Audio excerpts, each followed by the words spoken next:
Starting में phone आया था मेरे को पंकज का, जी। जो कि दीपक के भाई हैं।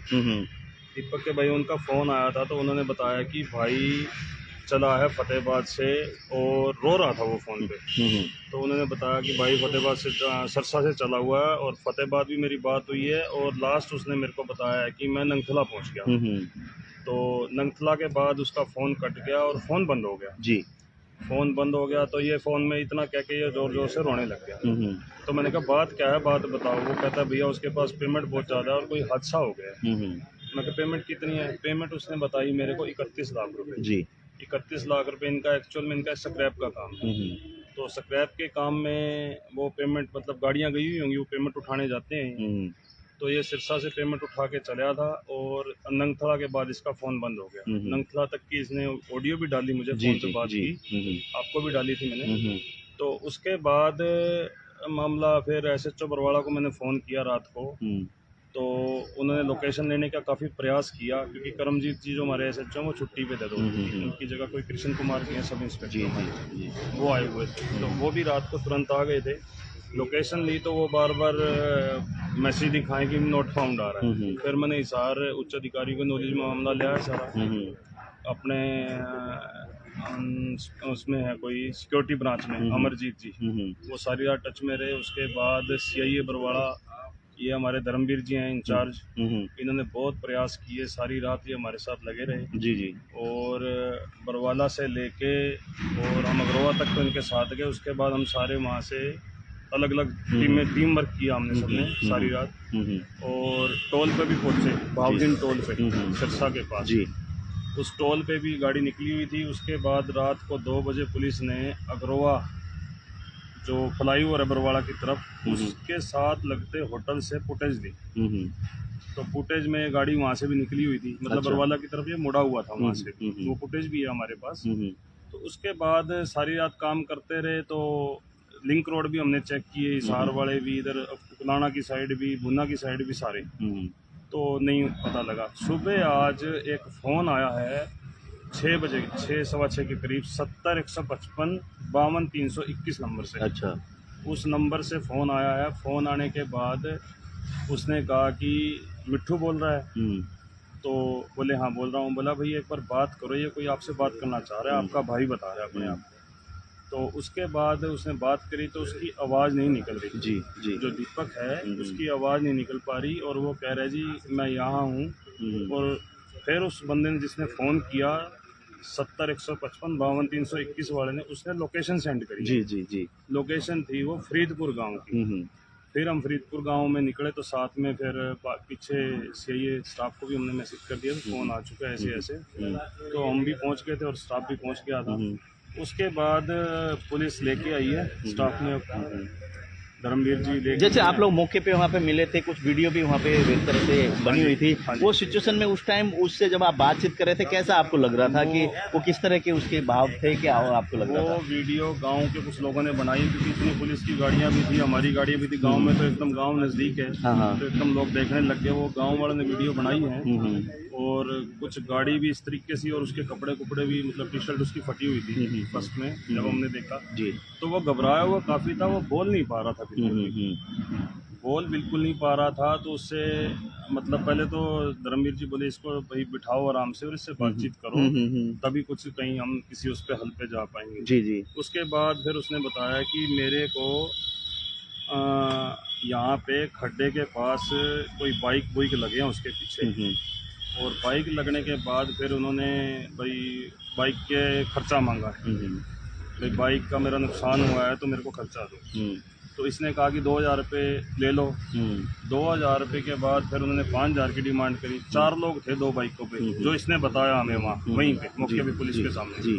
तो उसके बाद से वो कह रहा है कि गांव से इन्होंने कोई 2 चक्कू लिए हैं, गांव से 2 चक्कू लेकर मेरी गर्दन पे लगाए। उसके बाद फिर पुलिस ने, धर्मवीर ने अपनी गाड़ी में ले लिया उसको, और फिलहाल हमें मिलने नहीं दिया। हम तो जी चेयरमैन साहब हमारे साथ है रमेश बैटरी वाला। रमेश जी थोड़ा सा इधर आ जाइए। जैसे आप भी सुबह से इस टच में, मामला आपको भी देखे मालूम है कि रात से ही, और अभी फिलहाल सीआईए में आप जाकर भी आए, क्या उन्होंने कहा है कि सीआईए स्टाफ ने फिलहाल उनको सीआईए में एक तरह से लिया हुआ है?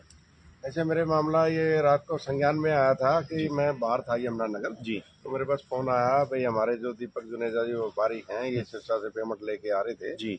और अचानक ही भाई इनका संपर्क टूट गया ननथड़ा के आसपास आके। तो फिर मैंने पुलिस से बात करी, हाँ धर्मवीर जी हैं CIA, मेरे को पता लगा भाई वो साथ हैं, तो मैंने उनसे बात करी। तो वो रात भर छानबीन करते रहे जी। पूरी, उन्होंने अपनी ओर से पूरे प्रयास करे और अच्छे प्रयास रहे। कार्रवाई से घर वाले भी संतुष्ट थे भी, इतना अगर पुलिस ट्रेस आउट करने की कोशिश कर रही है तो निश्चित रूप से मामला सॉर्ट आउट भी होगा। और सुबह फोन आया कि दीपक मिल गया है और वो फरीदपुर के पास भट्ठा है, यहाँ भट्ठे के आसपास खड़ा है और किसी ने फोन के माध्यम से दीपक से फोन करवाया है कि भाई ऐसे ऐसे दीपक यहाँ खड़ा है। यहाँ से धर्मवीर जी हैं इंचार्ज हैं और घर वाले काफ़ी हैं, राजा मेहता जी हैं और बिल्कुल काफ़ी साथी गए वहाँ पे, साथी गए थे मक्कर साहब थे, मतलब काफ़ी लोग थे यहाँ से। वहाँ गए, गाड़ी खड़ी थी और वो थोड़ा सा अब ये कह रहे गए सदमे में भी कह सकते हैं, और वो अपना संतुलन में नहीं था, मतलब अपनी बात सही तरीके से कह नहीं पा रहा था। तो अब CIA में है तो उससे पूछताछ करी जा रही है, जैसे मामला खुलेगा तो पता लगेगा। लेकिन ये बड़ी एक वारदात है, कोई छोटी बात नहीं है। 31 लाख रुपए की रवीश टैंक की किडनैपिंग की और 31 लाख की, तो जैसे कि 31 लाख रुपए वो अपने जी 31 लाख रुपए लेकर वो आए थे, तो जैसे वो मिल गए 31 लाख रुपए क्या बरामद हुए?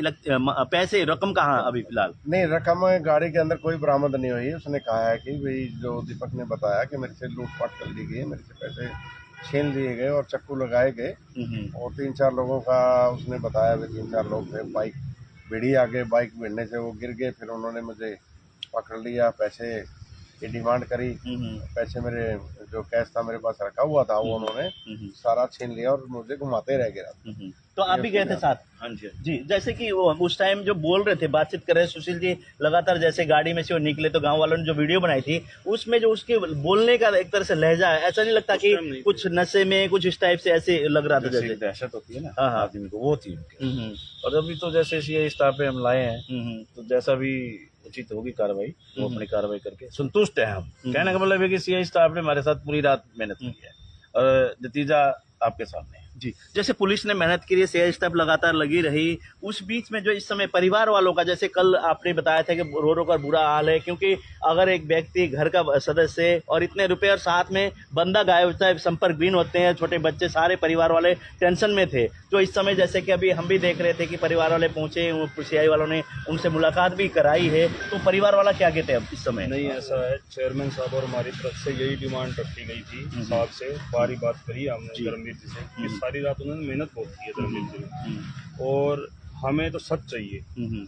सच क्या है, हमने तो वही कहा भी सच ला के दे दो जी हमें तो सच, भाई पैसे इसके कहाँ गए, कौन है, क्या लोग हैं, क्या चीज़ है, वो सारी चीज़ कही है। और फिर प्रधान जी ने हमारी रिक्वेस्ट करी है कि परिवार को मिलने दो। उसकी मदर का बहुत रो रो के बुरा हाल था जी, तो उसकी मदर को मिलवाया। तो क्या लगता है, जैसे इस समय अभी तक की जो उससे बातचीत हुई है और उसने जो बातें बताई है, उस हिसाब से हादसा क्या आपको मतलब आइडिया क्या लगता है कि किस टाइप का हादसा हो सकता है? अभी इस बारे में रमेश जी कुछ नहीं कह सकते, क्योंकि अभी तो तस्दीक करेंगे वो। अभी तो वहाँ हमने बस गांव के सामने काफ़ी लोग थे, वहाँ इतनी बातचीत भी नहीं, फिर भी उन्हें बात तो की है। गाड़ी में बैठते बैठते उससे बात की, उसने बताई है सारी बातें कि मेरे साथ ऐसे ऐसे हुआ जी। फिर मौके पे निशानदेही पे भी धर्मवीर जी लेके गए हैं, हमारी गाड़ियाँ भी साथ थी जी। बाकी सारी रात धर्मवीर जी ने बहुत मेहनत करी और बहुत अच्छे से उनका रिस्पॉन्स था, जो कि पुलिस। सुशील जी, जैसे सुबह वीडियो वायरल हुई है, पुलिस कहीं ना कहीं इसको मनगढ़ंत कहानी मान रही है, क्योंकि जैसे उसका बर्ताव, क्योंकि पुलिस का मेन टारगेट अब दीपक है, क्योंकि पुलिस बाहर जाने की बजाय दीपक से गहन पूछताछ कर रही है। इसको क्या मानते हैं आप? नहीं, दीपक से गहन पूछताछ होनी चाहिए। अगर कोई मामला मनगढ़ंत उनका पुलिस को डाउट है तो वो क्लियर करना चाहिए उन्हें, क्योंकि तो ऐसे मामलों में भाई एक्चुअल पोजीशन क्या होती, क्योंकि पुलिस का तो काम होता है क्राइम को एकदम उधेड़ना। क्योंकि जब को पुलिस को डाउट होता है तो पुलिस तभी पहले घर तसल्ली करती है, बाद में बाहर निकलती है। राजू भैया, ये करनी भी चाहिए पुलिस को तसल्ली, क्योंकि उन्होंने मेहनत बहुत की है। और जिस हिसाब से उसकी हालत थी, क्योंकि एक गाड़ी का टायर पंचर है और रोड के ऊपर गाड़ी खड़ी है, भट्ठा भी है।